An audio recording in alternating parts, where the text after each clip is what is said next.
البداية أشكر قسم الصيدلة وقسم الذكر والدكتور عبد الرحمن السواعدي على إعطائنا الفرصة حتى نقيم هذه الدورة التدريبية واستضافة دكتورنا ومتحدثنا المبدع الدكتور خالد.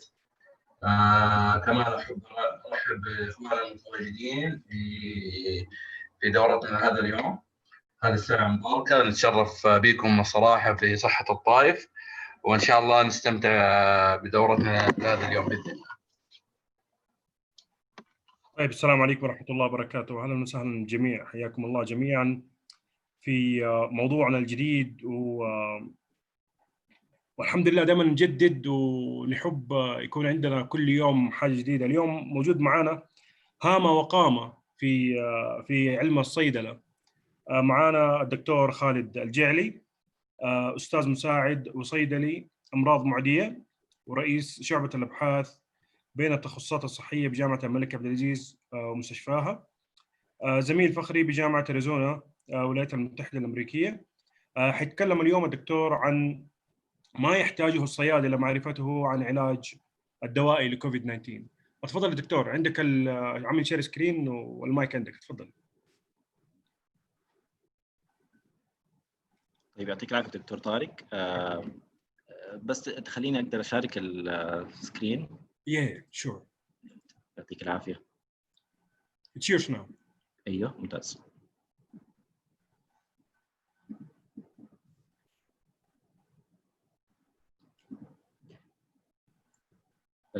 واضح عندك السكرين؟ Yeah. Keep going. ممتاز. طيب. Okay.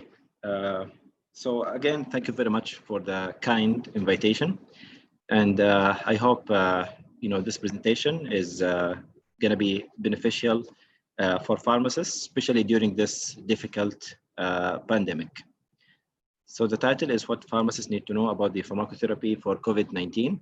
We will focus more on the treatment and the medication used for COVID-19. I will cover several medications. There are a lot of medication to cover, but maybe focusing on the hydroxychloroquine, chloroquine, lopinavir, ritonavir, remdesivir, favipiravir, and some of the interleukin antagonists, interleukin 6 or 1, mainly maybe tocilizumab, and corticosteroids. Also, I will comment on the use of antibacterials because this is common in Saudi, and also maybe quickly discussing or mentioning some of the other medications. Before I start going over each one, first I would like to show you this common and famous figure. And this figure, it's a hypothesis. It needs to be proved with better data, but it seemed that with the COVID-19, in the beginning, we might have what's called viral response phase. This is during the early infection, and during this phase, viral replication happen. And if we want to give antiviral for SARS-CoV-2, then maybe we should give it early to target the viral replication.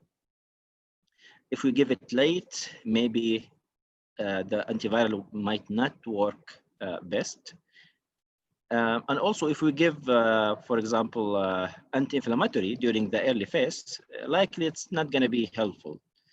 But then we start, some patients, most patients, as you know, they don't even have symptoms or have very mild symptoms. So maybe 80% of patients don't have, severe disease. But some of them, few of them, maybe up to 20%, they might have a host inflammatory response. And this response can be harmful, especially if it's very severe. When patients have these inflammatory response, some of them die. So it's associated with higher mortality than the mild cases or asymptomatic cases. So it's not just the virus, And maybe the therapy should not focus just on killing the virus, but also on reducing the inflammatory response. And one of the medication we will mention is the corticosteroid. They have anti-inflammatory effect.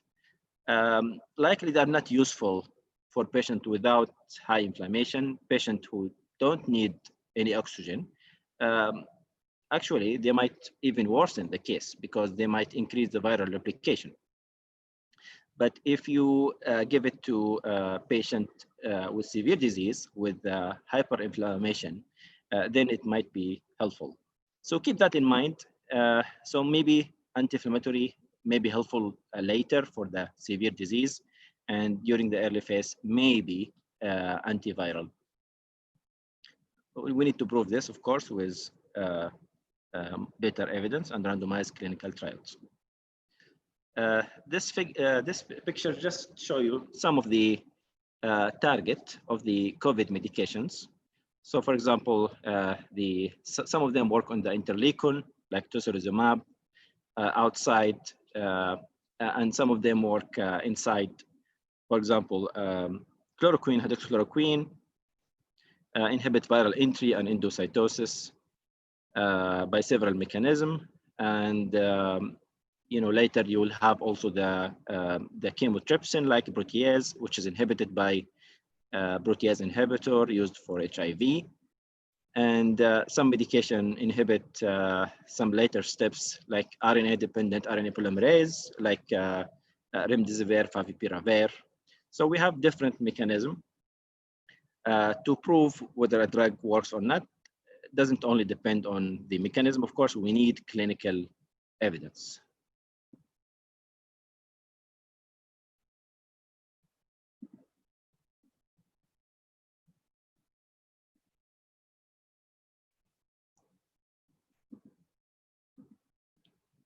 Dr. Tariq? Yeah, with you. إيه ما نعرف هو خرج من الباوربوينت. Don't worry. Just stop share and share again. Okay. Simple.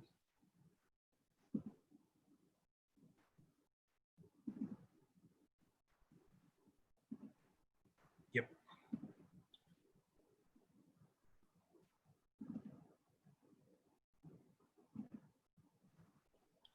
تمام.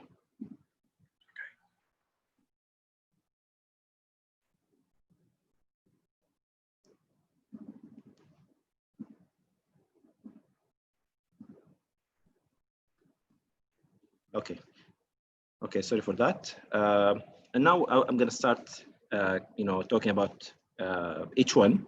So first I will start with one of the first suggested medication for COVID, hydroxychloroquine and chloroquine.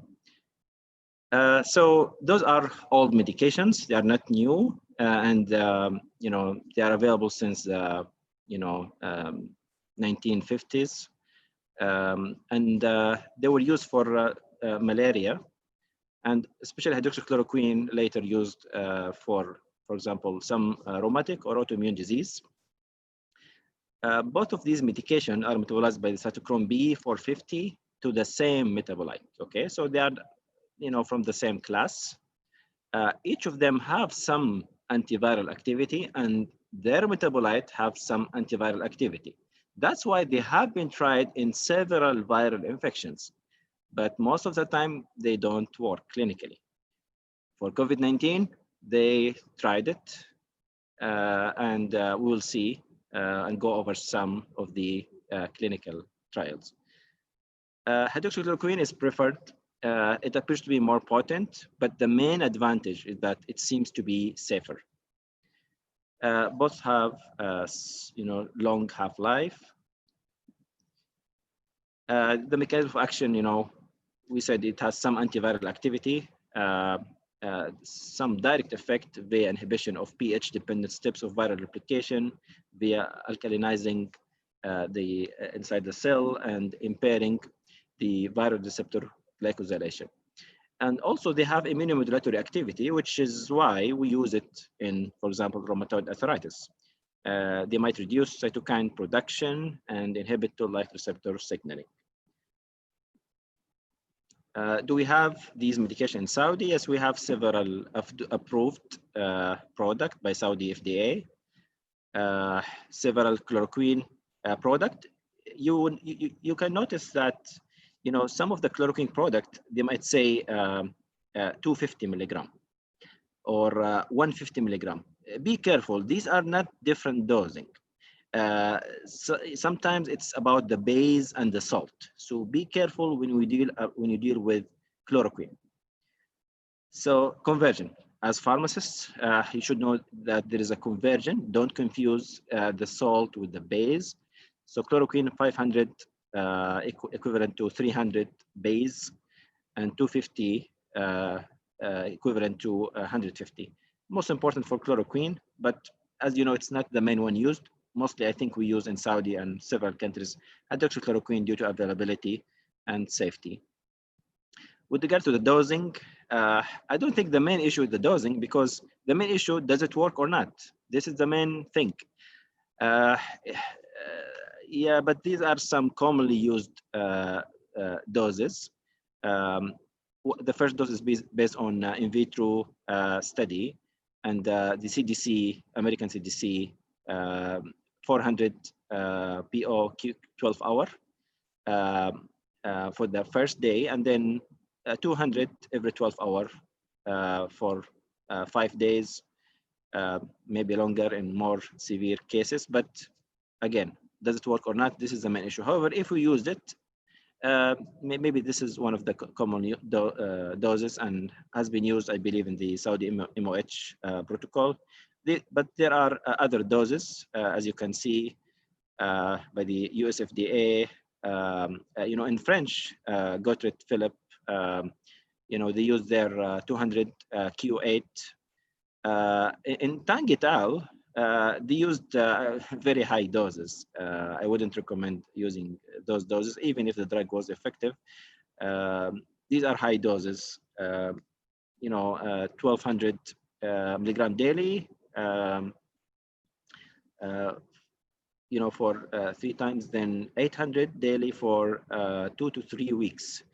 High doses, question mark about the safety of these doses, but and also more importantly, as we will see, it seems you know, this drug didn't so far prove any efficacy. So renal impairment, you do need to adjust the dose.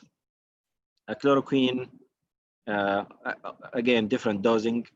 Like hydroxychloroquine, some recommend loading dose, some don't recommend loading dose, but most people, I think, they use loading dose. And be careful, in creatinine clearance less than 10, you should give half the dose. Adverse reaction. We just published, actually, just a few days ago, we published a meta-analysis about the safety of hydroxychloroquine, and we used randomized clinical trials. And so with regard to the safety, you know, some publications or experts, when they talk about the hydroxychloroquine, they talk about it like it's a poison. It's not that much toxic. It is not safe, not very safe, but we want to be in the middle. We don't want to be, you know, in the extreme. Generally, you know, for short-term side effect, GI side effect is well known, but you can reduce it if you take it with food. Unique side effect, QTc prolongation, especially when you give it with other QTc prolonging medication like azithromycin. It can cause hypoglycemia, extrapyramidal reaction, and in patient with G6PD deficiency, it might cause hemolytic anemia. Although this doesn't seem to be a big concern, especially with hydroxychloroquine. It's more of concern with other derivative used in malaria, but hydroxychloroquine, you don't have even to hold it. You can start regardless of G6PD and see the result later. So it's not a contraindication. Long-term side effect might not be very applicable to COVID-19. Retinal toxicity and skin pigmentation. In our meta-analysis, it was interesting, but you know, in this meta-analysis, you know, they included patients with several type of diseases. So not COVID-19 per se. So, but for people who use up to or usually 400 or 200 milligram per day, the drug seemed to be safe. The statistically significant side effect we found was the skin pigmentation. But in COVID, some dosing is, might be higher than what's used in rheumatologic disease, and you might see higher risk of side effect. Drug-drug interaction doesn't seem to have a clear clinically relevant drug-drug interaction, but if you give strong 3A4 or 2C8 inhibitor, you might reduce the active metabolite. What does that mean? It's not clear, because the parent drug has some antiviral activity and the metabolite have antiviral activity. So it's not clear what will happen. Is it important, clinically relevant?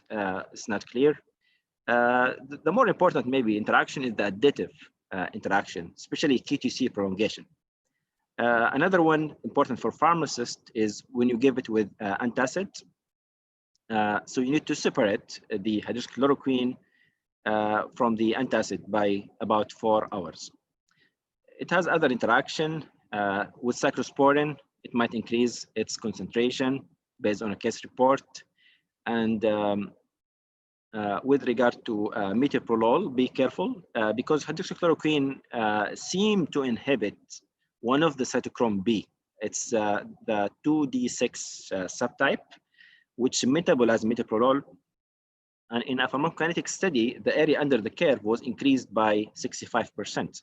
So be careful if you give it with metoprolol, the blood pressure might go lower. So you need to monitor the patient and maybe adjust the metoprolol dose. In terms of crushing, you might have noticed that in the Saudi FDA website, we don't have syrup for this medication. So what do we do? We can crush the tablet. Although be careful, if you look at the package insert, it will say don't crush. But don't worry, you can crush it. You have to use just a certain way of preparing the suspension. This is one recipe I shared here for you. You just have to remove the tablet outer coating and prepare it. In terms of studies, this is one of the main studies that led to, unfortunately, the widespread use of hydroxychloroquine. From France, this study by Gautret Philip and Didier Raoult. So what they did is that basically they studied patients who received hydroxychloroquine versus just supportive measure, and few patients, just 6 patients, they also received azithromycin, for bacterial co-infection. And the sample size was very small. So hydroxychloroquine group just 20 patients, supportive measure group just 16 patients. Very small study. And guess what? They did not look at any clinical outcome. They just look at viral eradication. Looking at the PCR. And it's interesting, per their trial site, they say they're gonna look at day 1, 4, 7, and 14, but for some reason they looked at day 6, which might bring some concern about the analysis. And what they found 70% of patients in hydroxychloroquine group, they had viral eradication at day 6 versus control just 12.5%. And they said, you know what, let's compare hydroxychloroquine monotherapy versus the 6 patients who received azithromycin. Again, just 6 patients, very small number. And, could be by chance, or other reason, or hopefully not, intended bias. The 6 patients who received azithromycin, they had PCR negative. Although if you look at one of them, one of the patients, at day 8, this patient had a positive PCR. So after having a negative PCR, he had, or she had a positive PCR. A lot of limitations and problem with this study. Also, if you look at the exclusion criteria, they excluded 6 patients in the hydroxychloroquine arm. If you look at those 6 patients that were excluded, they were not analyzed. Most of them should have been considered as clinical failure. 3 of them were transferred to ICU. 1 of them died. 1 of them discontinued the hydroxychloroquine due to side effect. These were excluded, but if they were included, most of them are clinical failure. So which one is important, the clinical outcome or the viral eradication? Another problem is that if you look at the 2 groups, they were not from the same hospital, different hospital. And if you compare people from different hospital, you might see differences regardless of your intervention in your mind. Moreover, if you look at the combination group that received azithromycin, if you look at the baseline viral load, it was lower in that group. So maybe they were not sick to begin with. That's why it was easier for them to have a PCR negative. So, not a good study. It shouldn't have gotten all those, this attention, but maybe we were desperate and got a lot of attention, unfortunately. And later it was published in the International Journal of Antimicrobial Agents. And, the journal got a lot of criticism for this study. And there was a lot of pressure on the editor and the journal. And the president of the society, the International Society for Antimicrobial Chemotherapy, he published a statement on the journal after the publication, saying that this publication doesn't meet the society expected standard. They did not withdraw the study, but they published this statement. So this study is not important. We should not use it. We should rely on, better data. I would like to show you also this study because, some people say we are using low doses. We should use very high doses. If we did this, maybe these medication will be effective. They did this in Brazil. Okay, they did a double-blind RCT. They gave one of the group very high doses of chloroquine, very high doses, 600 milligram every 12 hours, continued for 10 days. And the other group received lower doses. And all patients received ceftriaxone and azithromycin. Azithromycin also caused QTc prolongation. Guess what? They couldn't continue the study. Only after 40 patients in each group, they had to stop the trial. Why? Because more patients in the high dose group had a QTc more than 500. So around 20% versus 11%. This is very high. This is deadly, can cause Tourette points and death. And also when they looked at death or lethality until day 13, it was higher, much higher in the high dose group. 40% died versus just 15% in the low dose group. So don't just give high dose of this medication. It's dangerous, can cause QTc prolongation, it can cause toxicity. Even some suicide happen because of these medications. This is another study published in BMJ, open label RCT, just 75 patient per group. They compare hydroxychloroquine versus control. Most patients in this study had, almost all had mild to moderate disease. Because some people say, well, in severe cases, it doesn't work. In mild cases, it will work. But in this study, they didn't find a benefit, from giving hydroxychloroquine, even though they used it for mild to moderate disease. And then the famous recovery trial, which have different arms. One of them is hydroxychloroquine. When they announced the result about this medication, I think a lot of people stopped using it. They had, large sample size, more than 4,000, and they did not find a difference in 28-day mortality. It's interesting that even the mortality, it was a little bit higher numerically, not statistically, but numerically, it was slightly higher in the hydroxychloroquine group. So in this study, it wasn't helpful, although they used maybe high doses of hydroxychloroquine. And in terms of prophylaxis, this is a study about post-exposure prophylaxis published in NEJM, double-blind RCT in the United States and Canada. They started hydroxychloroquine within 4 days post-exposure to COVID-19 patient.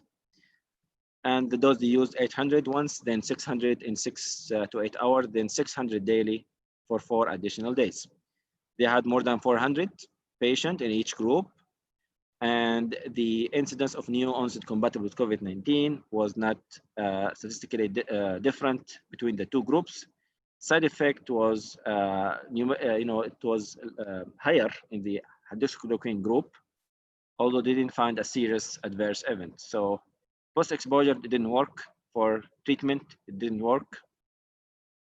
And this data, I got it from the COVID-19 Global Rheumatology Alliance Global Registry. So, they look at patients with rheumatological disease and whether they had COVID or not. And so far, I checked today, so they had so far up to more than 1,400 patients. And, if you look at those patients, more than a quarter of them, they were already on hydroxychloroquine and still they had COVID-19. Not the best data, but, more data says maybe it's not effective for prophylaxis and it may be not effective for treatment as well, unless we got some new data. The next medication is lopinavir, ritonavir. This one inhibit, or ritonavir, as you know, like HIV, it inhibits the metabolism of lopinavir, increasing its concentration. Lopinavir inhibits the protease, chemotherapy-like protease of COVID-19. They are using the same doses used in HIV, no need for renal adjustment. Be careful when you start this medication, just think about HIV. Make sure that the patient doesn't have HIV, although sometimes it's difficult for critically ill patient to know whether the patient have HIV or not, but something to consider. Side effect, this drug is not very safe. It has a lot of side effects. It can cause some endocrine metabolic side effect, more important in the long term, but it might happen even in COVID-19, increase in glucose, triglyceride. Cardiac side effect, very important. So be careful in patients with cardiac disease. GI side effect, very common, well known with this medication. It can cause hepatotoxicity. You need to monitor liver enzyme. Can cause also some CNS side effect, hematological side effects, and others. Drug interaction, very important because these are, cytochrome B3A4, which metabolize most medication. It inhibits this enzyme, so it increases the concentration of many medications. So very important role for pharmacists, drug-drug interaction with this medication. Also, it can cause QTc prolongation. So with other QTc prolonging medications, be careful. With food, that's the suspension. Get higher concentration with high fat meal. So we try to give it with meal to increase its concentration. And in terms of crushing, this is another publication. Before around a month. We talked about the crushing of lopinavir tablet because unfortunately some randomized clinical trials, like the first one published from China, they just crushed the tablet, which is concerning because the best solution, if someone is intubated and you need to give the medication, you don't have it IV, and you need to crush the tablet, or the best solution is to bring the suspension. So if you want to use it, try to get the suspension. That's the best way. If you don't have the suspension and you can't get it, then the manufacturers say don't crush it. However, there is a study, although it was in pediatric, not adult, it showed a 50% reduction in the area under the curve or the absorption, and therefore some experts say, okay, if it get reduced by 50%, I will just double the dose. So this is one idea. but at least don't just crush it and give it as it is. You need to increase the dose. How much is debatable. Some say double, some say less. It's debatable. The best is to bring the suspension. In terms of studies, this is the first published study from China, Wang et al. Open label, compared versus standard of care. And they had around 100 patients in each group. One of the concerns with this study, and in most actually RCT from China, there is a big delay from the illness onset until randomization. So it took 13 days for the patient to get randomized. So a big delay. So you remember the first figure I showed you? Maybe we are already done with the viral phase, and maybe any antiviral wouldn't be effective in that case. So this is one of the limitations of this study. They didn't find a difference in the primary outcome, time to clinical improvement. If you look at secondary outcomes, most of them, no statistical significant difference, maybe except clinical improvement, better with lopinavir, ritonavir, but overall, most experts consider this study to be negative, and the drug maybe it's not very effective. And side effect was more common, more discontinuation due to side effect in the lopinavir, ritonavir, and more GI side effects. And then they published this triple therapy. They combined lopinavir, ritonavir with interferon and ribavirin. This was an open label study, also from China. And if you look at the outcome, this is important to consider, because if you look at the outcome, there was a statistical difference. Time to negative PCR, time to news 2 of 0 sustained for 24 hours, time to SOFA score of 0 sustained for 24 hours, and length of stay. These were statistically significant. That is good. However, if you look at the more important outcome, mortality, oxygen saturation, ventilatory support, unfortunately, no difference. So the benefit was small in this study, wasn't big. So not everyone recommend using, honestly, this triple therapy, especially with the increasing data showing lopinavir not to be effective. So why to give it? It's not safe. In this study, there was no difference in side effect, but honestly, a lot of experts doubt this, because in practice, I'm sure when you use the triple therapy, I'm sure a lot of you see a lot of side effects. And we know lopinavir, interferon have a lot of side effects. So I don't know. I wouldn't strongly recommend this regimen. You could consider it, but it's not very effective. And recovery trial also, we talked about hydroxychloroquine. Also now it was stopped for lopinavir because it didn't show a difference in mortality as well. And Solidarity trial, recovery trial is from the United Kingdom, and Solidarity is from the WHO. They also didn't find a difference in the hydroxychloroquine group and lopinavir, ritonavir group, and they decided to discontinue these arms. So hydroxychloroquine, lopinavir, unfortunately, the strong studies didn't prove their benefit. So let's talk about other medications. Remdesivir bind as nucleoside analog to the RNA polymerase, and it results in chain termination and preventing the replication of the virus. This one did not prove its benefit in Ebola virus, although the study had some limitation, but it was repurposed for COVID-19.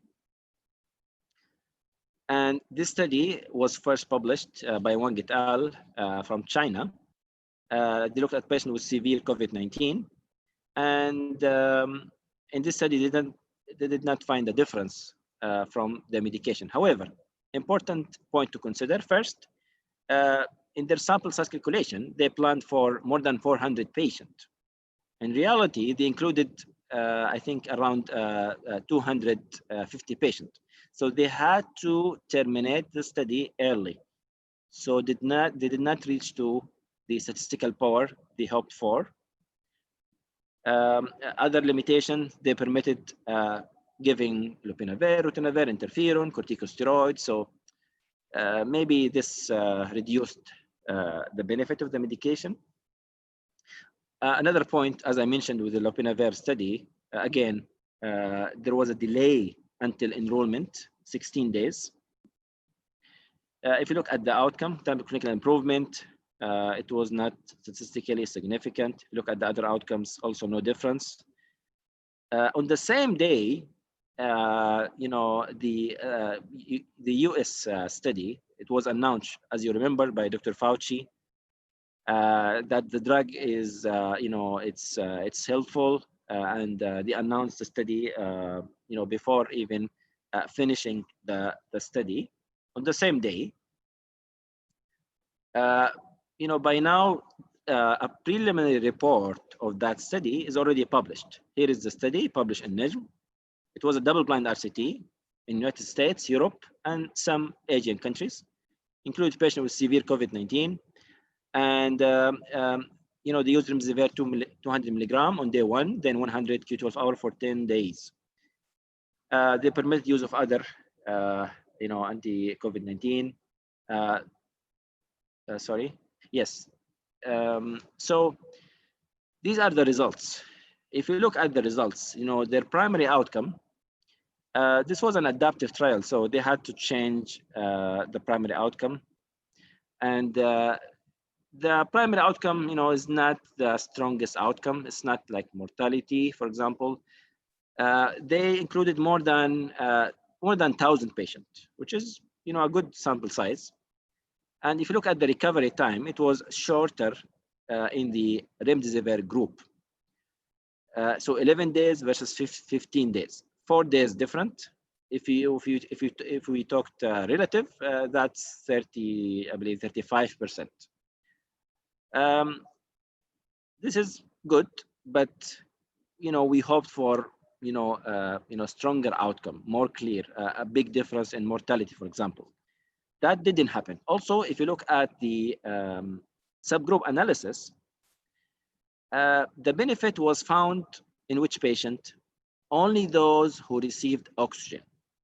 But if they were sicker, if they received high flow oxygen or non-invasive mechanical ventilation or ECMO, the drug was not, you know, more effective than the standard group.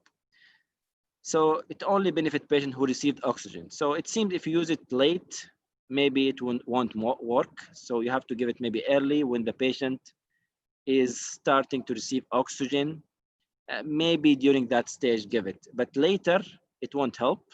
Maybe because there is more inflammation and you need anti-inflammatory medication. And maybe corticosteroid work. And this is what happened in the recovery trial, as I will show you. If you look at mortality, they have a big sample size, but still it was not yet statistically significant. It was, you know, it seemed to be safe in this study. So that's remdesivir. Next, I'll talk about favipiravir with similar closed mechanism of action. This drug was approved in Japan. So you won't find it in USA or most European countries. It's approved in Japan for influenza. Now, the dose used in COVID-19 is very, very debatable. I think MOH have this dose 1,800 milligram Q12 hour on day 1, then 800 Q12 hour for 7 to 14 days. Another dose is slightly less. So instead of 1,800, just 1,600, and then 600 instead of 800, slightly lower. This is very common in the Chinese clinical trials. And there are other doses. For example, some suggest we use very high doses, like those tried in Ebola virus. Those doses are scary. They're very high. We need the clinical trial before recommending those studies. In terms of side effect and drug interactions, one of the unique side effects of favipiravir is hyperuricemia. So be careful in patients with gout. It can cause other side effect like GI, hepatotoxicity. So you need to monitor liver enzyme, and it's metabolized by aldehyde oxidase mostly, which is unclear, like in terms of drug-drug interaction. How important is that? We know some calcium channel blocker, for example, affect this aldehyde oxidase, but clinically, what does that mean? It's not clear. Maybe we don't have yet published RCT. They published before, one study, but then it was withdrawn. Yes, and this is a study. It's in engineering journal. This is an open label, non-randomized study. This is not a randomized study in China. Patient with mild to moderate COVID-19. In this study, they found a better outcome with regard to viral clearance. It was more rapid in the favipiravir group, and also the improvement in chest imaging on day 14 was higher in the favipiravir group. But again, this is not a randomized clinical trial. Observational data with limitations. We are waiting for RCT before clearly recommending this medication. In terms of the interleukin antagonist, so in terms of IL-6, which is maybe the most important interleukin, we have some monoclonal antibodies against the IL-6, like cetuximab. I don't think we use this drug here, but there is a monoclonal antibodies against the its receptor, like tocilizumab, sarilumab. Especially tocilizumab is commonly used, in several countries, including Saudi. Now, if you give this drug early, it might be harmful because you need some immunity to fight the virus. If you give it early, you might shut down the immune response and phagocytosis. So you don't want to give it early for every patient. If you give it when the interleukin-6 is out of control, maybe during that time it's more helpful. Maybe not when it's too late, but when the patient starts to have what they call cytokine storm. Although there's no agreement about this term and whether it's really useful or not, but it might be helpful because it might reduce the inflammation because of these cytokine. Be careful because these medication can lower immunity. Okay, and if you start it, you might see that the temperature became normalized, but be careful. The patient might have another bacterial co-infection, for example, and you might not know while giving this medication. We are waiting for the RCT results. However, there are some observational data. This is one of them as an example from Italy. In COVID-19 patient with respiratory failure, but not needing mechanical ventilation. In this study, they found tocilizumab to be associated with better survival. In terms of RCT, we don't have an RCT yet, but the company announced that tocilizumab improved significantly clinical outcome of patients with moderate or severe COVID-19 pneumonia. This came in the news, so it's good. We hope it's correct, but before using this data clearly, we need to see the data. They did not give details, unfortunately, and let's wait for the peer review and publication maybe before strongly recommending this medication. We could use it because there is some positive data from observational studies and experience. Maybe you can use it in some patients, but to give it a strong recommendation, we need an RCT. This was a French RCT, and they found lower percentage of patients that needed ventilation or died at day 14. Side effect, very important. Tocilizumab can cause super infection. One of those super infection, not only herpes and other infection, but also tuberculosis. This is important in countries like Saudi. If someone have latent TB, maybe they might have activation. So we need to screen for TB in those patients. So this is something for pharmacists to consider. Also, you need to monitor liver enzyme, and it might cause rarely neutropenia. Now its brother, sarilumab, this one less used, but unfortunately, the Sanofi and Regeneron company, I took this from their website.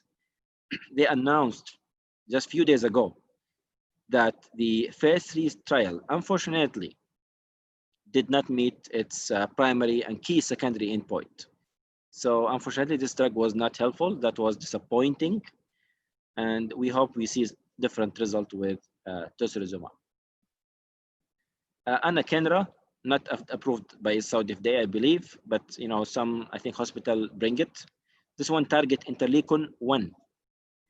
And there is some data, no RCT, but observational data, like this one by Cavalli et al.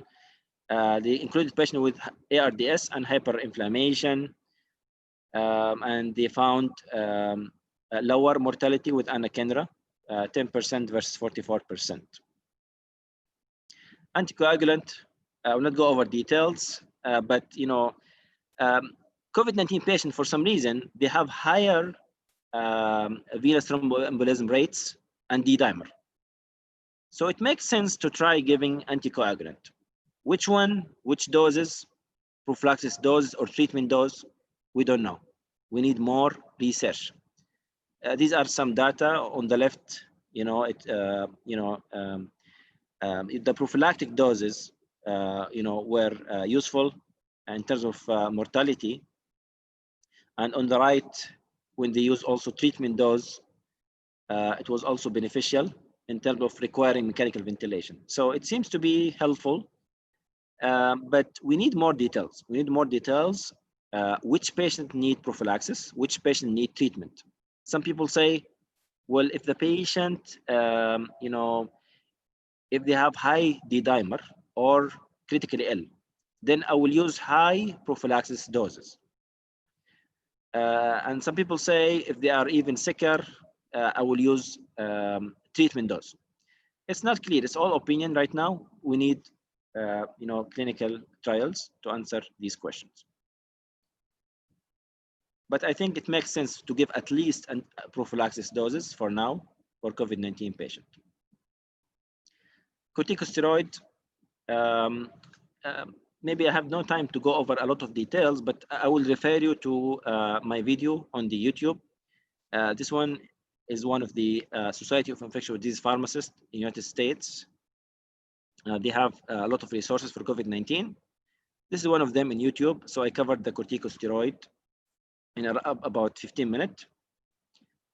I will just show you maybe the recovery trial, because this is the most important data, randomized clinical trial. In this study, they used low dose of dexamethasone, 6 milligram per day, 14 days, without taper, interesting. And if you look at the mortality, it was statistically lower with dexamethasone.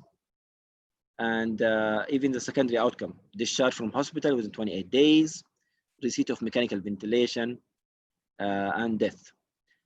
And if you look at the subgroup, this is very important. If you look at the subgroup on the right, so you will see that patient who got the most benefit were those who are sicker, needing invasive mechanical ventilation. Big difference in mortality, a relative 35%. So yeah, I think most people started using corticosteroid. With this big difference in mortality, I think it makes sense, even though we want to see eventually, and as soon as possible, the publication and the peer-reviewed paper. Now, in patients who just needed oxygen, you will see that the benefit was lower, only 20% relative difference. So in patient needing just oxygen, the benefit was not that high. And in patient who did not need any oxygen, there was a trend or non-significant, increase in mortality in patients who receive dexamethasone. So maybe for mild cases, don't give, please, corticosteroid. As pharmacists, even educate the public to not, buy and use corticosteroid.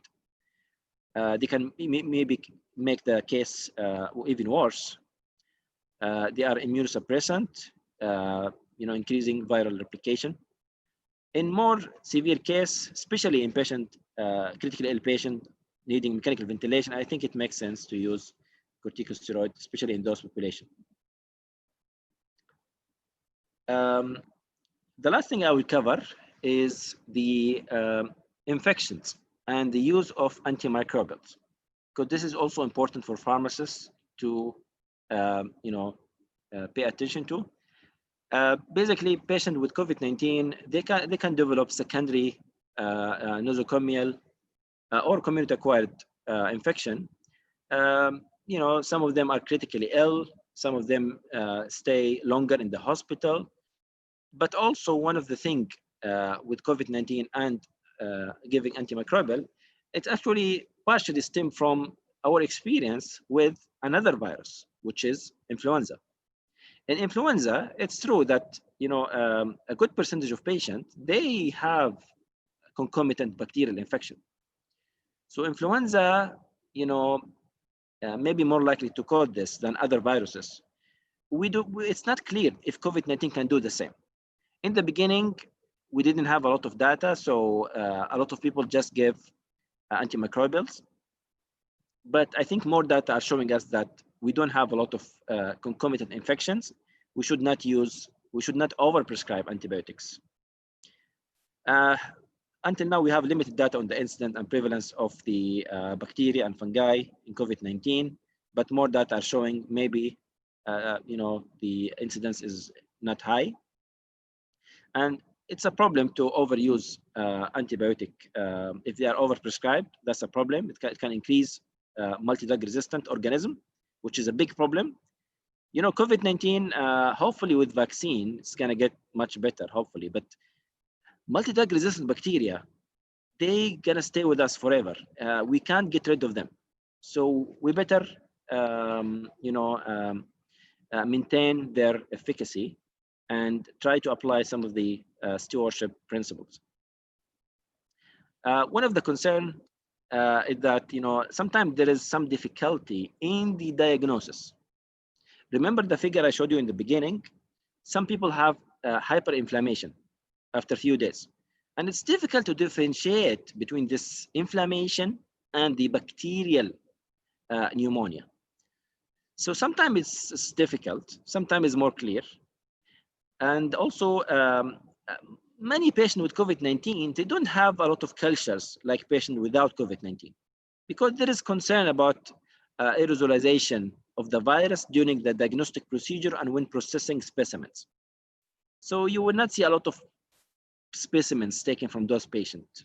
This is one problem that sometimes maybe pharmacists will not find culture and will make it more difficult to de-escalate.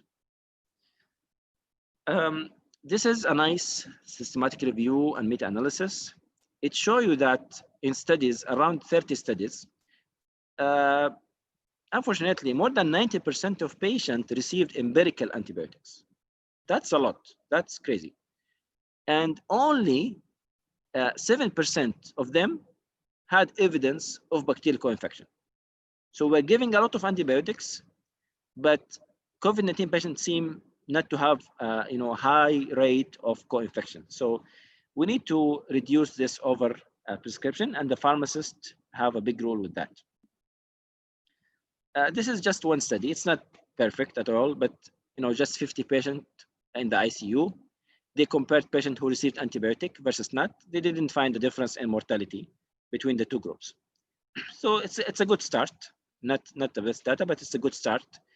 Not necessarily giving antibiotics to COVID-19 patient is a good idea. Also, as pharmacists, we need also to understand that it's not only, when you give an antibiotics, you are not necessarily preventing, because I heard about this. Some people say, I'm not treating the infection, I'm preventing new infection. And this is a big problem. We don't want to use antibiotics to prevent infection. This is not recommended in any guideline.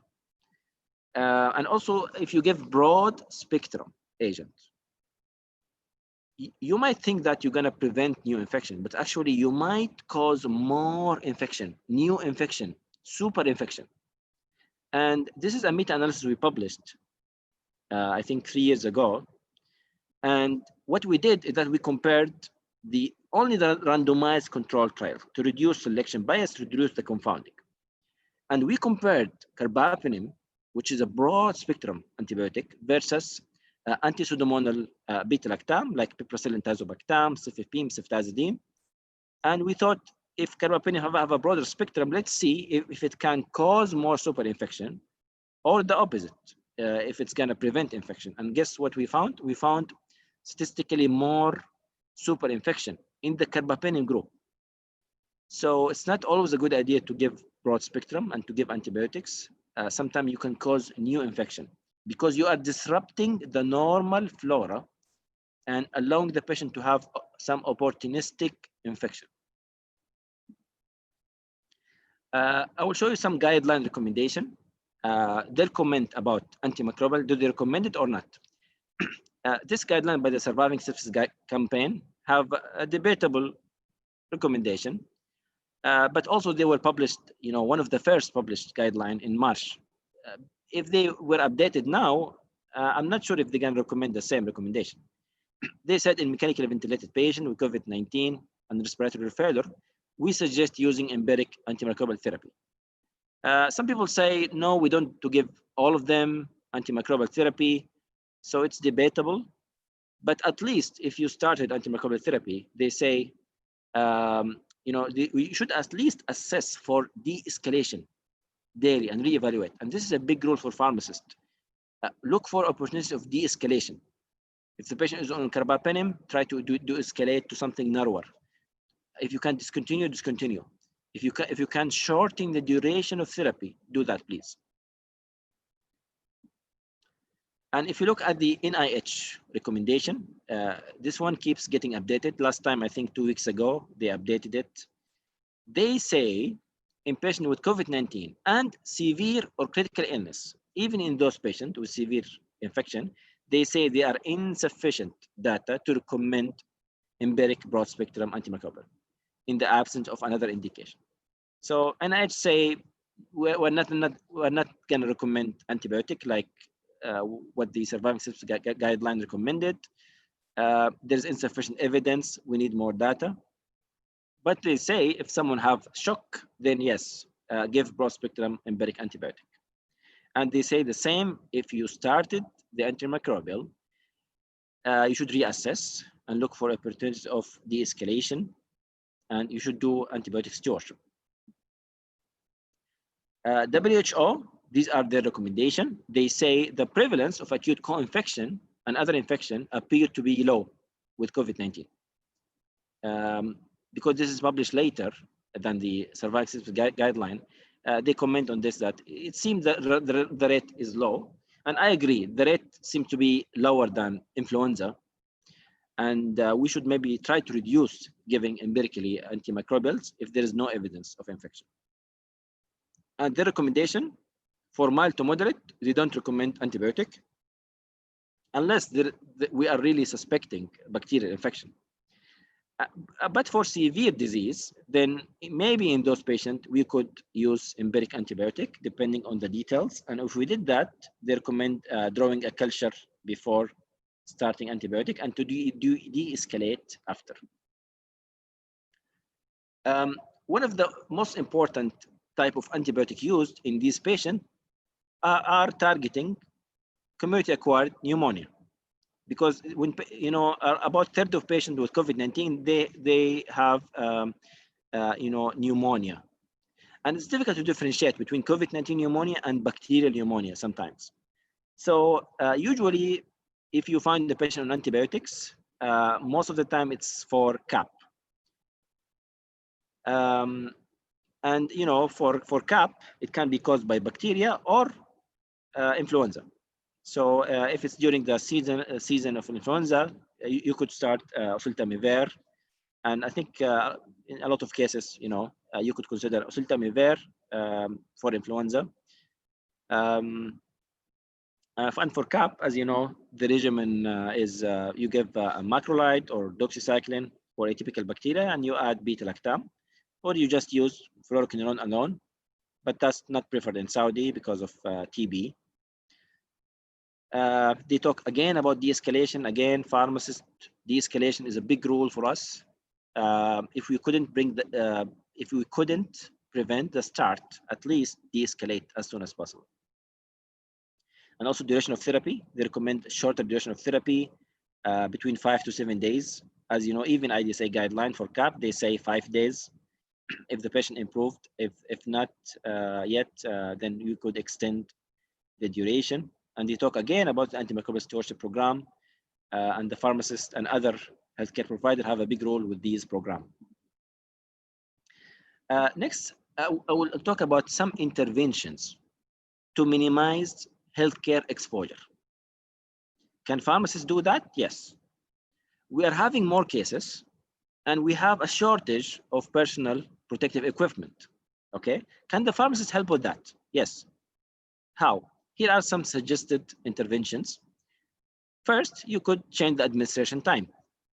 If the start time is not critical, if you could wait 1, 2, or 3 hours to give with the other scheduled medication, please do that.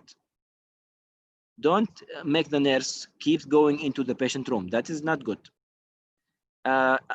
One exception is if you have a drug-drug interaction and you need to separate the time of administration. This happens when the antibiotic cause chelation or complexation with minerals. Example of antimicrobials that do that, fluoroquinolone, doxycycline, and also ceftinir. And we published this case report about the ceftinir. You need to separate the time of administration. Other than that, try to give it at the same time, even if you have to delay some medication. That is not critical. What else? Frequency of administration. Please try to reduce the frequency of administration as much as possible. Prefer the once daily medication over those that require multiple administration. For just an example, instead of giving meropenem every 8 hours, maybe you could use ertapenem once daily, maybe, or maybe not. It depends on your institution. Do you have it or not? What is the price? Other things. For MSSA, I think this is very important. For MSSA, I think we should use during the COVID-19 mostly cefazolin. It's given every 8 hours, and it is safer than anti-staph penicillin. There are some debatable conditions like endocarditis and CNS infection, but other than that, in most cases, we could use cefazolin. Has many advantages, and we have 2 publications about this actually. The second study was a meta-analysis showing cefazolin have lower nephrotoxicity, lower hepatotoxicity, lower hypersensitivity, and lower risk of discontinuation due to side effect. It's also cheaper than anti-staph penicillin. TDM, you want to reduce drawing liver as much as possible. Okay, you want to reduce the exposure. A lot of time people keep drawing levels. Don't over request levels. Request just what is necessary. And sometimes you can switch from Vanco, for example, to other medication that does not need levels. It depends on the case, of course. Maybe linezolid, maybe daptomycin, maybe ceftaroline, ceftobiprole for MRSA, or something else. It depends on the case. But consider maybe using something that does not need a lot of levels, especially with challenging patients, such as patients with changing renal function or obese patient. Also, what can we do as well? We can switch more from IV to PO. For PO, the nurse gonna go once to the patient room, but for IV, she gonna go and she or he gonna give start the IV, and then when the infusion is done, he or she gonna go again and stop and take off the IV. So if you switch to PO, you're gonna reduce the room entering and exposure. Also, And maybe you will reduce the length of stay, very important. So it's better to discharge the patient as soon as possible, and especially during this time, because we're having problem with the bed shortage. Also, what else? You're going to reduce the risk of hospital-acquired infection because you're going to discharge the patient. Also, you're going to reduce IV site infection and other IV site complications. In addition, you're going to reduce the burden on hospital staff. So this is very important. One of the biggest interventions during COVID-19 for pharmacists is to switch from IV to PO. Drug-drug interaction, very important. Be careful, including some of the COVID-19 medication with antimicrobial, especially QTC prolongation. You know, some anti-COVID medications that can cause this: hydroxychloroquine, lopinavir, ritonavir, and some antimicrobials such as macrolides, fluoroquinolone, and azole antifungals. This is a study we published in the Clinical Microbiology and Infection. In this study, we looked at the rate of prescription of contraindicated drug-drug interaction with antimicrobial in the United States, and we found more than 1.25 million visits over 7 years at which the patient received contraindicated combination. The most commonly prescribed antibiotics or had this contraindicated interaction were the macrolides and fluoroquinolone. So be careful with these agents. Macrolide, like erythro, can inhibit cytochrome B3A4. Fluoroquinolone can cause QTC prolongation and alkylation. If you're going to use an antibiotic for patient with CAP, and the patient is on hydroxychloroquine or lopinavir, ritonavir, in that case, please consider doxycycline over macrolides or fluoroquinolone. Why? Because doxycycline does not cause QTC prolongation. So this is an advantage for doxycycline in patients who are going to receive those medication. As we said, you know, it seems this medication doesn't work, honestly, but, you know, if they had to be used, as a pharmacist, you could reduce at least the risk of QTC prolongation. What else can the pharmacist do? Local and protocol and guideline. You know, you could help creating the guideline and updating the protocol. And updating is very important. If you make something three months ago, that's not useful. You know, you see now how the Saudi Ministry of Health is keep updating their protocol. This is very good. And you want to disseminate and educate about these protocol and communicate them, and you know, consider modifying some of the current protocol, even if not for COVID-19. I think the most important is CAP. If you have a CAP protocol, it's a good time to update it, considering the COVID-19, maybe recommending you know, more doxycycline. There are some national guidelines by Ministry of Health, like this one. I got the pleasure to be part of it. And there are other ones. As I said, there is one for COVID-19 that keeps getting updated. This is excellent work from Ministry of Health. Also restriction and pre-authorization. So this is important. We're talking about stewardship program. This is one of the biggest intervention. You can implement some treatment protocol through the restriction. And it's important to ensure the proper allocation of drugs for the higher priority population. So instead of using a lot of hydroxychloroquine for COVID-19, use most of those for rheumatologic disease. Otherwise, they're going to have shortage, and especially that the drugs seem to be not working, honestly. You know, based on the current RCT at least. Lopinavir, ritonavir, save it mostly for HIV patient as much as possible. And you could reject approval during the restriction, rejecting approval of some antimicrobial or COVID-19 medication. If someone requested hydroxychloroquine and you know, the evidence you think it's against it and your protocol says no, you know, you could reject approval. So you could use restriction as a useful tool.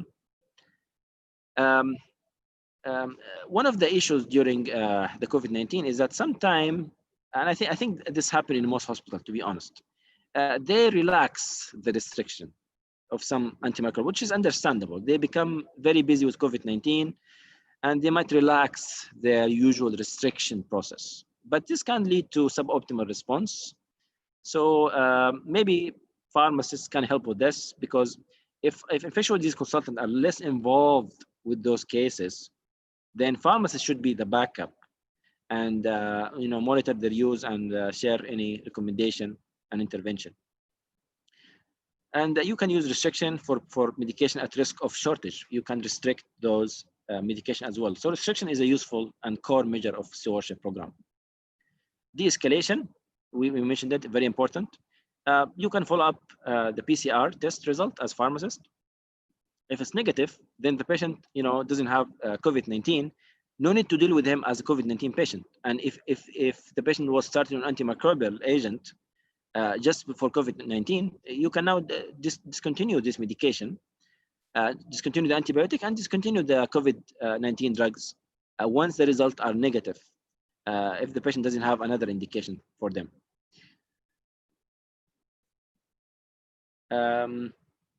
So yeah, if you couldn't prevent the start, at least de-escalate as soon as possible. I talked about antimicrobial stewardship program. Since I talked about it, maybe it's a good opportunity to share with you that there are some free resources and might be useful for our region. So the British Society of Antimicrobial Chemotherapy have some free resources.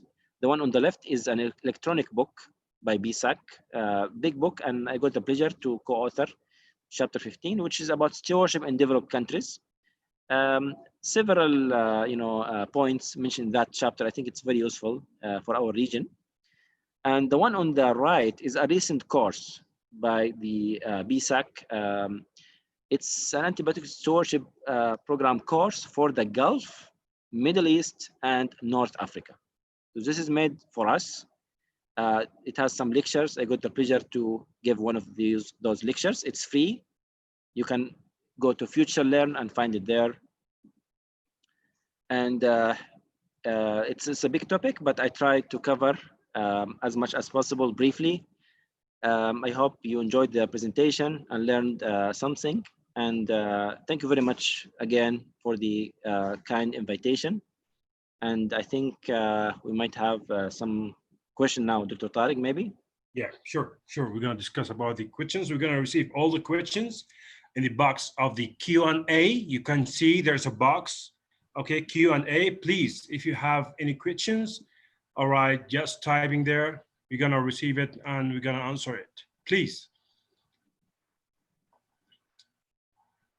Did you see the questions, Doctor? Okay. Yes. Oh, excellent. Okay. Yeah. Because I want to put this one. Okay. I think there is a question about the chloroquine dose, I believe. So if you go to the slide, oh, sorry.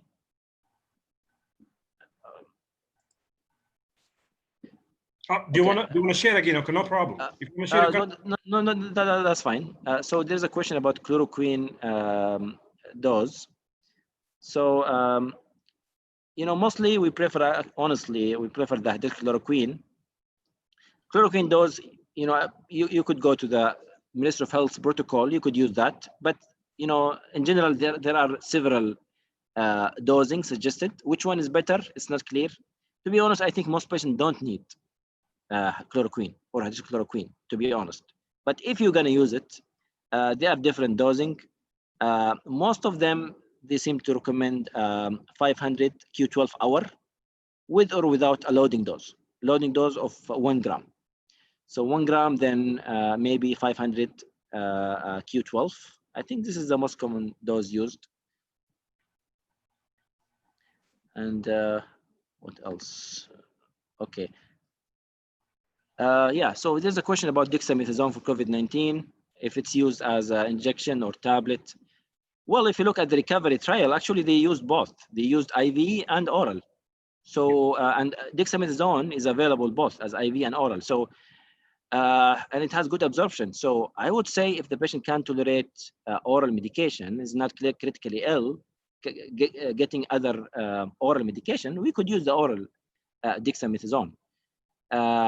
And for patients who cannot get oral medication or critically ill, maybe in those use dexamethasone. But oral medication is fine, good absorption. And in the recovery trial, they used several patients. They used oral dexamethasone.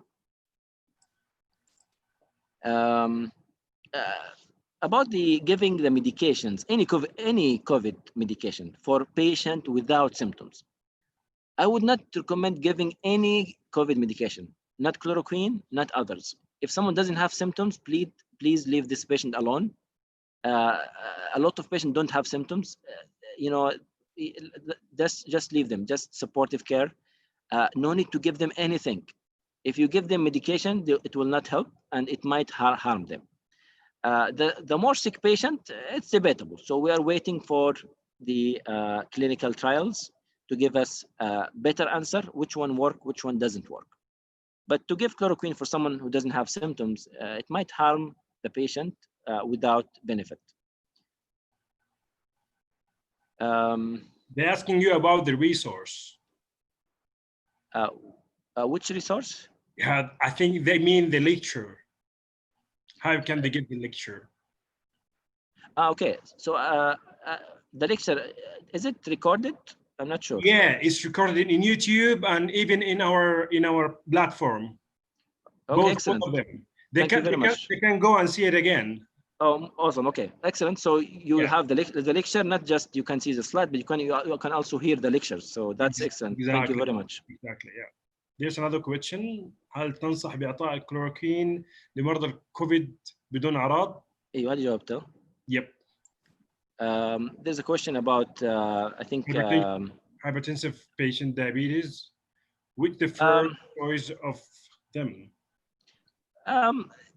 It's not simple as that. Like there is no drug of choice, I think, for hypertension or diabetes. But you know, if someone have cardiovascular disease, then you know, you might not prefer lopinavir or ritonavir, for example. And for diabetes, if you give hydroxychloroquine, it might cause hypoglycemia. So you want to monitor blood glucose.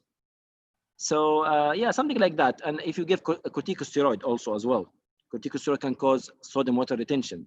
So in patient with hypertension, and it can cause hyperglycemia in patient with diabetes. So you know, I think so far the main medication that prove its benefit in the very sick patient is corticosteroid. We will not give it for diabetes or hypertension. No, we can still give it, but monitor the patient, giving the high mortality benefit, especially if the RCT was peer-reviewed and published. Hopefully that happens soon. Yeah, there is a question about also corticosteroid in terms of substitution. This is a good question. So actually, before dexamethasone, I think most hospitals use methylprednisolone. And if you look at the surviving sepsis guideline, they prefer methylprednisolone because you know they have better retention time in the lung. You know, they have higher concentration and it reach the lung better. So, but what is the clinical you know, relevance of that is not clear. Dexamethasone maybe have an advantage, less mineralocorticoid activity, so less sodium water retention. But I think you could use other steroid. So if you have Dexa, just use the Dexa because this is what was used in the recovery trial. But other corticosteroid honestly should work, and there is a conversion. As you know, there are conversions, easily find tables to convert from one corticosteroid to another. So I think if you don't have Dexa, you could use the other steroid because I don't think it's because of the Dexa. It's because it's a corticosteroid. Regarding the zinc, well, zinc, you know, the issue with zinc, we are waiting for good data, clinical trial that prove its efficacy. Just reading about its mechanism and it's a supplement, this is not enough to recommend their use. This applies to zinc and vitamin C. We don't have evidence that it prevents COVID. We don't have evidence that it treats the COVID-19. I'm not saying it's not effective. I'm saying I don't know. I'm waiting for clinical trials to prove whether it works or not. With vitamin C, I really doubt that it works. I really doubt it. Why? Because it has been studied for a lot of infections, and each time it proved no benefit, vitamin C. People like to buy it. It might have good taste if it's orange. I don't know, but it's not. It didn't prove its efficacy. Maybe one of the exception is if you use high dose in patient, before starting to have the common cold. So before having the onset of symptoms, if you give vitamin C, if you start taking vitamin C before starting to get the onset of symptoms of common cold, there's a study that showed that in those patients, you might have less severe disease, less severe common cold, and shorter duration of a common cold. This is the only proven benefit, I believe, of vitamin C, and it was mild. It was a modest benefit, not a big benefit, to be honest. Okay, I have a question. If you don't mind. Sure. All right. Yeah, as you see, we have. It's not weekly. It's about every 3 weeks. We have a new protocol here in MOH. Correct. My question is depend on clinical trial, or it's recommended from WHO, or what exactly? I think this question is always asking in our debate. I think we need an answer for that. Is depend for clinical trials or recommendation from WHO, or what? Something else? Okay, excellent question. First, I'm not part of the panel that is making the protocol, Right. so I'm not meeting with them, and I can't, talk as I am one of them. But I think they are doing a great job with regard to these protocols. They are updating it every few days or weeks. This is, very nice effort, I think. Is it based on clinical trial or guideline? I think all, if you talk about any protocol or guideline, it's not based on just, clinical trial or just one study or just one guideline. It's a combination. You combine, this is what is called evidence-based medicine. You use what is available as an evidence, you use the studies, you look at the guidelines, and you combine it with clinical judgment.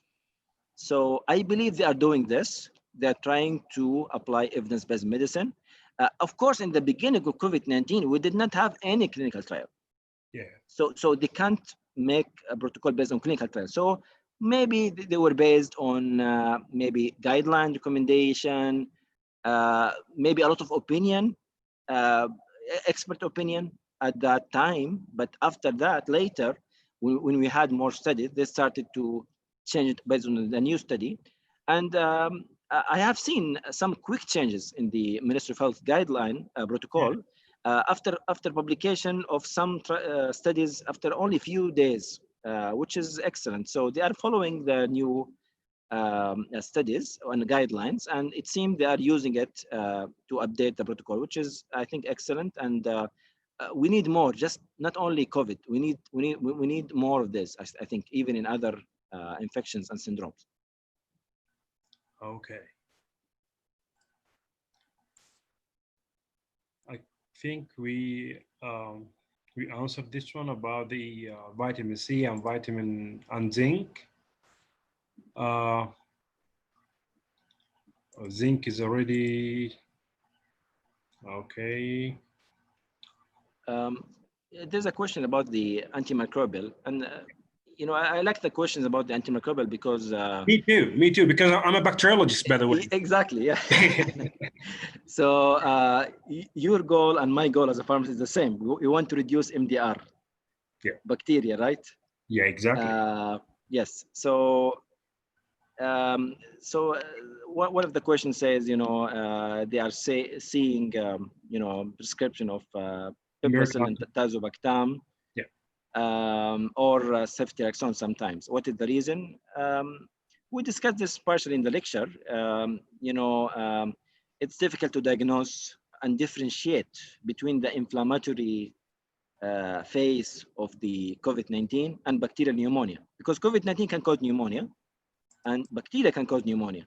Sometimes it's not clear in the diagnosis. Is it bacteria or not? If the patient is worsening, is it inflammation or is it a bacterial co-infection. Sometimes it's not very clear. So, as I showed you, some guidelines say, if it's not severe, don't start. And unfortunately, this happens. I have seen it and heard about it in, some of our hospital. Unfortunately, a patient, is not critically ill, not severe infection, just because the patient have COVID-19, start ceftriaxone, azithromycin. I don't think this is correct at all. As the guidelines say, and as the recent studies show, co-infection doesn't seem to be happen very frequently. If we want to start empirically, save it for the severe cases, not for the less severe case. For the less severe case, watch the patient, follow up the patient, try to understand the diagnosis more, wait and watch. Don't be in a hurry to start the antibiotic. But for ceftriaxone, I think mostly they started because of community-acquired pneumonia, usually with azithromycin. And piperacillin tazobactam, usually if the patient, let's say they suspect also concomitant hospital-acquired pneumonia. Let's say the patient was in the hospital and somehow the patient got COVID-19 in the hospital. Or the patient was doing well and then got worse after more than 48 hours of being admitted to the hospital. So in that case, they will suspect hospital-acquired pneumonia, and they might start anti-pseudomonal agent, because as you know, in the IDSA guideline for hospital-acquired pneumonia, you need to cover Pseudomonas at least with one anti-pseudomonal agent. So you could use piperacillin tazobactam, you could use cefepime or carbapenem, depending on your local antibiogram. طبعا انت بيوجرام هذه لعبتك دكتور طارق، ها؟ اكيد. انت اصلا من يوم بديت تتكلم في الانتيبيوتيك خلاص انا كده كنت منسدح وقمت جلست. interesting thing. السؤال عن نفس الموضوع، موضوع الانتيبيوتيك، الفلوروكينولون، انه انا قلت I said يعني it's not prevalent in Saudi. Why? Because of TB. Well, when the patient come with pneumonia, can we always be sure 100% this is bacterial pneumonia? No, sometimes it's TB pneumonia. This happens sometimes. The patient come, they think it's pneumonia, they start antibiotic, the patient doesn't improve, and later they figure out the patient have TB, not just simple bacterial pneumonia. So we don't always know in the beginning. So that's why we want to avoid empiric prescription of antibiotic that have anti-TB, acne TB activity. Like what? Fluoroquinolone. Also, don't forget that a lot of patients in our community, they might have latent TB. When you give them fluoroquinolone, the latent TB might become resistant to fluoroquinolone. And later, if the patient have activation, now you lost the fluoroquinolone, because as you know, fluoroquinolone, especially moxifloxacin and levofloxacin, they are one of the big alternatives in case of MDR TB. So we don't want to use it. Also, if the patient come in the ER on the hospital and you started fluoroquinolone, some of them get improved because quinolones have anti-TB activity. But you think that will cure the TB? No. TB need to be treated with several months of treatment and with more than one drug. You need combination. So quinolone alone will not treat the TB. It will only, the patient might get better and he will come back again. And maybe already with MDR TB.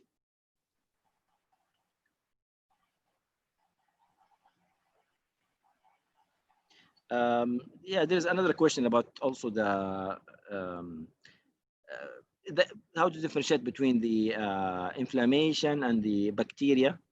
It's challenging. I mean, this is not our job as pharmacists to differentiate clearly, but we could discuss with the physician. It's very important. We could discuss with the physician and to look for an opportunity for de-escalation. If you have a severe cases, sometimes it's difficult to tell sometimes some physician can tell this is more. If you look at the chest X-ray or CT, the presentation might be more similar to or suggest COVID-19. It might be very typical presentation. Sometimes it's not clear. So sometimes if you are not sure the patient is very sick, you might need to start. However, as a pharmacist, you can help. For example, if the patient have just high white blood count, just high white blood count, and the patient have pneumonia, and the physician were not suspecting bacterial pneumonia, but he was worried about the white blood cell increase only. It could be bacterial infection, but as a pharmacist, you could look at the medications, and if the patient received in the same day or the day before a corticosteroid, especially high dose, then you could tell the physician, by the way, the patient got a high dose steroid, and the white blood cell was normal before. Once he started the corticosteroid, few hours later, white blood cell increased. This will help a physician a lot, I think. Okay. Interesting. Last question from Majid. Dr. Khalid. Yeah, I think there's a question. I saw a previous question, I think, about the D-dimer and the enoxaparin. Just a quick comment about D-dimer and enoxaparin. Yeah. So if the D-dimer is high, I think most experts and publication, they don't recommend low dose prophylaxis. So they don't recommend the 40 once daily. If the D-dimer is high, I think most publication experts say don't use the low prophylactic dose. Give the higher prophylactic dose, the intermediate dose, 40 BID. Some experts even say no, I will use the treatment dose. It's debatable. I don't think we have good data, but more experience and some data says maybe if someone have high D-dimer, maybe don't use the low dose. Either use the high dose prophylaxis or maybe treatment, but it's not clear. We need more data before recommending the treatment because it has higher risk than prophylaxis. It can cause bleeding, another problem. So it's important to to get more data. We need clinical evidence before recommending whether high dose prophylaxis or treatment.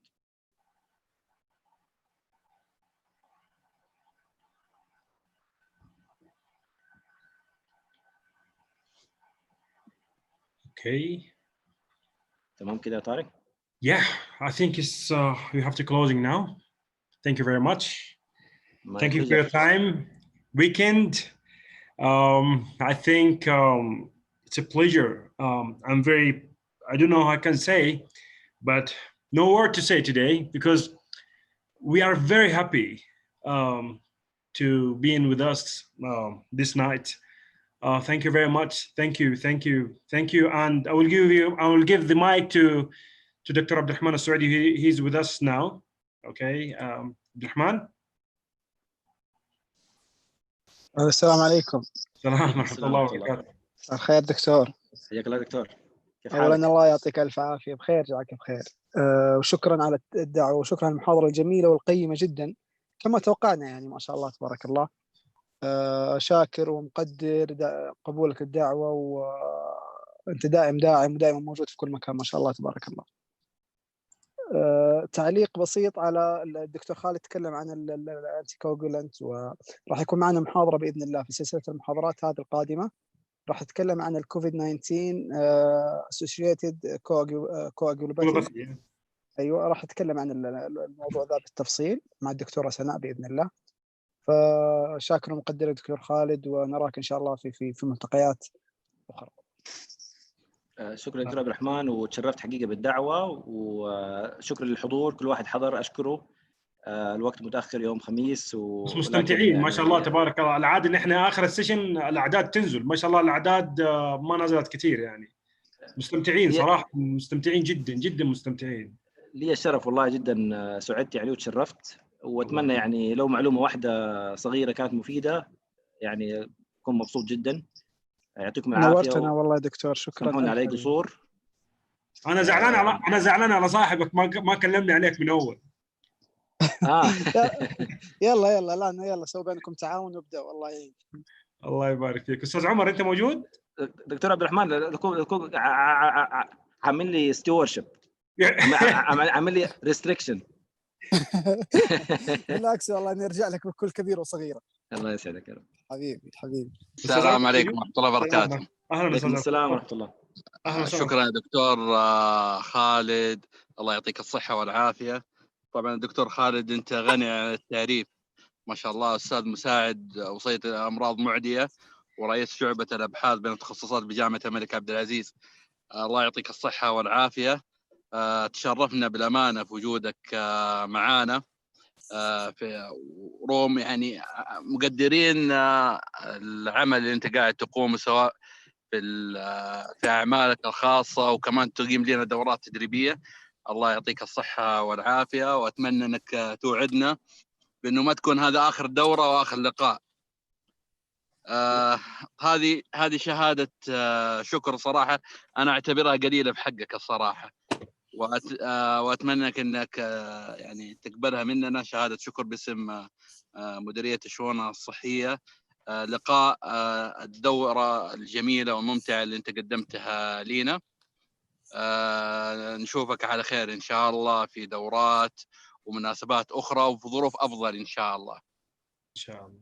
يعطيك العافيه دكتور عمر، تشرفت وشكرا لطيب كلامك، والشرف لي كبير جدا، وباذن الله دائما معاكم باذن الله. والدكتور عبد الرحمن السويدي عارف يعني معاكم دائما باذن الله. ما يحتاج. انا سحبت البساط من عبد الرحمن، خلاص سحبت البساط. هو عبد الرحمن السويدي هو كان مقصر الصراحه في صحه الطائف. لا الصراحه عبد الرحمن مو مقصر ابدا، مو مقصر. الله يعطيك العافيه. عبد الرحمن السويدي ترى لي فضل كبير الصراحه في خلال السنوات هذه راحت في اقامه خاصه المؤتمر حق الصيدله. جهوده ملموسه حتى الان في اعمال الصيدله في مجمع الملك فيصل، ما شاء الله صراحه.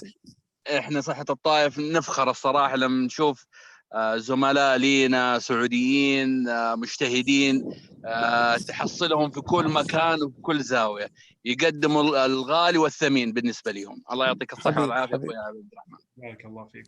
شكرا الله يسعدكم. شكرا. العفو. طبعا انا اقدم شكري كمان لجميع الحاضرين معنا، شكرا على حضورهم وتسجيلهم لهذه الدوره، واتمنى انه نشوفهم كمان في الدورات القادمه. بعطي المايك لاخويا طارق لانهاء الدوره باذن الله. تفضل اخويا طارق. الله يعطيك الصحه والعافيه. طيب ايش عندنا يوم الاحد؟ طبعا نحن الحمد لله في اليوم من 3 إلى 4 محاضرات الى محاضرتين، لكن يوم الاحد عندنا ضيف انا اعتبره الاب الروحي لطارق عزيز، اتعلمت منه الكثير، اعرفه اكثر من 15 سنه. حاول يغير مساري صراحه، بس ما قدر ياثر علي. انا مشيت في الدرب اللي انا ماشي فيه. الدكتور ايمن ترمزي غني عن التعريف. دقيقه دكتور طارق، غير مسارك ليش؟ لصيدله ولا ايش؟ انا بكتيريولوجيست، انا اخصائي مختبر في الاصل. فهو كان بياثر علي الدكتور ايمن اني انا اغير مساري واروح اصير انستراكتور في الامريكان هارت اسوسيشن، واشتغل معاهم في الدورات حقت الاس ال اس والبي ال اس. بس حاول كثير بس. ايوه مو مشكله، هو اهم شيء ما يكون المسار اللي حاول فيه صيدله عشان ما يزعل منه. لا حيكون معنا الدكتور ايمن ان شاء الله في 5 محاضرات مقبله. حيتكلم معنا، حيكون معنا في البي ال اس والاس ال اس والبالز، وحيكون معنا في الاي سي جي، القراءات حقت الاي سي جي كلها. واخر محاضره له حيكون عن ديزاستر تراياج. حيكون معنا ان شاء الله 5 ايام مقبله. الاسبوع القادم محاضرتين، والاسبوع اللي قبل الحج مباشره حيكون معنا في 3 محاضرات باذن الرحمن. ان شاء الله تستمتعوا مع الدكتور ايمن. زي ما اقول لكم دكتور ايمن من الناس القلائل اللي موجودين، معطاء زي محاضرنا اليوم ما شاء الله تبارك الله، رغم صغر سنه بس ما شاء الله تبارك الله. هو يعني اول ما كلمته رحب بالفكره وقال انا معاكم. فالله يكتب في ميزان حسناتكم صراحه، يعني هذا اللي بقى لنا. العلم النافع. الله ينفع به ان شاء الله دائما. اكثر سؤال جاني في الشات الشهاده ان شاء الله حتجيكم. مستعجلين على ايش؟ بس نحن قبل لا تجيكم عندنا كده تشيك ليست بنعمله، بنشوف عشان بس نعطي الناس حقوقها، بنشوف مين اللي حضر ومين اللي ما حضر. فنحن شركه زوم بتتيح لنا نسبه الحضور، الاسماء، اليوزر نيم، الايميل. بنشوف كمان نحن نسبه الحضور. من خلال نسبه الحضور نحن بنشوف اذا كان نسبه الحضور اقل من 85% ما بنصدر لهم شهادات، واذا كان حاضر اكثر من 85% بس عشان نعطي الناس حقوقها. يعني في ناس جلست وتعبت وويكند، يعني عارف انه هذا اليوم بالذات يوم الخميس كل الناس بتجلس مع عيالها مع اهلها، ففرغ نفسه الساعتين هذه على اساس انه هو يجلس يتعلم. فسامحونا اذا ما وصل لك رابط تسجيل الشهاده، فهذا معناه انك انت استبعدت لانك انت جلست اقل من 85% من الدوره، واتوقع هذا شيء ما يزعل. اذا عندكم اي استفسارات او اقتراحات فممكن تتواصلوا معنا عن طريق الرابط التالي، وزملائنا اللي دخلوا عن طريق منصه اراده، منصه التدريب الالكتروني لصحه الطائف. فاذا عندكم اي مشاكل يا ريت لو تتوجهوا للدعم الفني، انا ماسكها بنفسي وانا برد على كل الاستفسارات. الله يعطيكم الصحه والعافيه، الله يبارك فيكم. شكرا لكم. شكرا يا دكتور.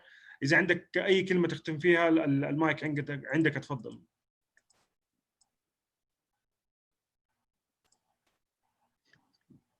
دكتور خالد. ايوه دكتور، الله يعطيك العافيه. اذا عندك تبغى تختم باي كلمه تفضل، المايك عندك. بس احب مره اخرى يعني بس اكد يعني شكري لكم. يعني الاساس انتم اللي تعبتوا في التنظيم والتنسيق كل شيء. انا مجرد متحدث ابدا. يعني انت لو ما كنت في موجود ما كنا سوينا الدوره هذه يا دكتور. الله يسعدك. لا في احسن مني وكثير. فتشرفت انا بوجودي، وان شاء الله يعني الله ينفع فيها. بارك الله فيك. طبعا يعني بعد اسبوعين حتلاقوا معلومات جديده.